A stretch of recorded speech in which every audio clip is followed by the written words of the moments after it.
মাঝে উপস্থিত হয়েছেন নম্বর ওয়ার্ড বিএনপির সিনিয়র সহসভাপতি জনাব ফজলুল হক তালুকদার।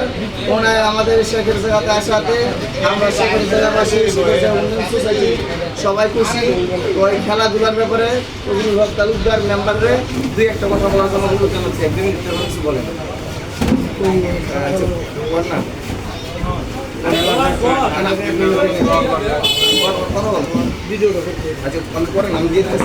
কি করবো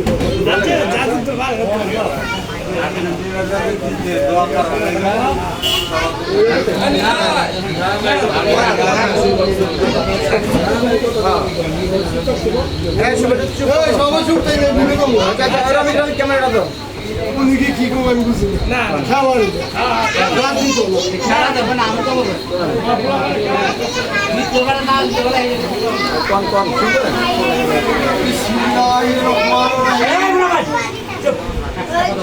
উপস্থিত আজকে শেখের জায়গা সাইদুলের নেতৃত্বে আজকে বিশ্ব খেলা দেখার জন্য পর্দা করে এবং জনগণকে খাওয়ার জন্য ব্যবস্থা করছে।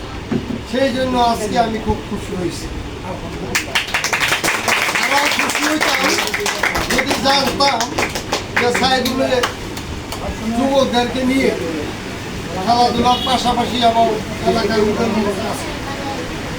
আমরা জানি শহীদ প্রেসিডেন্ট জিয়াউর রহমান খেলাধুলাকে খুব পছন্দ করেন। খেলাধুলার পাশাপাশি এলাকার যুবকদেরকে নিয়ে তিনি উন্নয়নমূলক কাজ করেন। আর প্রতি বছর বিশ্বকাপ তিনি যুবকদেরকে নিয়ে তিনি সবসময় খেলা অনুভব করেন। এটা আমি জানি, দেখছি আমাদের চিড়িয়াখাল থানা নয় মাননীয় এমপি মাননীয় মন্ত্রী তিনিও জিয়াউর রহমানের মতো খেলাধুলাকে পছন্দ করেন এবং নেতা কর্মীদেরকে নিয়ে তিনি পর্দা টেঙ্গিয়ে তিনি আজকে বিশ্বকাপ অনুভব করবেন। তাই আজকে আমিও এই ফুটবল খেলছি, আমার ছোট ভাই এখনো রেফারি, আমিও খেলায় খুব পছন্দ। যাই হোক, আজকে যারা এখানে উপস্থিত হয়েছে আমি জানি যারা খেলা দেখে ফুটবল খেলে তারা কোনোদিন সন্ত্রাস চাঁদাবাজ মাদক করতে পারে। তাই আজকে যারা এখানে উপস্থিত হয়েছে আপনাদের কাছে আমার একটি অনুরোধ, ফুটবল খেলবেন, খেলা দেখবেন, চাঁদাবাজ সন্ত্রাস মাদক আপনাদের কাছে আমার অনুরোধ কেউ এটা করবেন, এদের থেকে বিদ্যুৎ থাকবে। তাই আমাদের সাইদুলের নেতৃত্বে আজকে যে এখানে যারা উপস্থিত হয়েছে আপনাদের পারিবারিক সামাজিক ব্যবসা বাণিজ্য যাই করেন আপনারা সবাই ঐক্য থাকবেন, ঐক্যর বিকল্প নাই।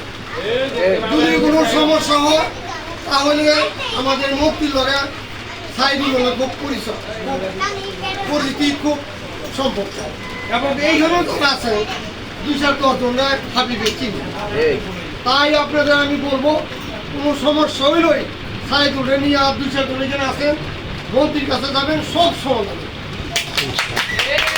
তাই আজকে যারা এখানে উপস্থিত আছেন আপনাদের জন্য আমি দীর্ঘ হায়াত কামনা করি, যাতে ভবিষ্যৎ আবার 4 বছর পরে আবার যাতে আপনারা এখানে এই মানুষ দেখে পাক করে খাওয়া দাওয়া করে এবং খেলা অনুভব করতে পারে। সেই জন্য আপনাদের জন্য আমি দীর্ঘ হায়াত কামনা করি। আর আপনাদের জন্য আমি দোয়া করি এবং আপনারা আমার জন্য দোয়া করবেন আমি যাতে আপনাদের দুঃখে সুখে সবসময় আপনাদের পাশে আমি থাকতে পারি আর জনগণের কাজ যাতে আমি করতে পারি। তাই আজকে যারা এখানে উপস্থিত হয়েছে সবার জন্য দোয়া করে সুস্বাস্থ্য কামনা করে ধন্যবাদ দিয়ে আমি চাই দেশের মঙ্গল হোক, আপনারা সবাই ভালো থাকেন। তাই দীর্ঘ হায়াত কামনা করে আজকে আমার সংক্ষিপ্ত বক্তব্য আমি শেষ করছি। আসসালামু আলাইকুম।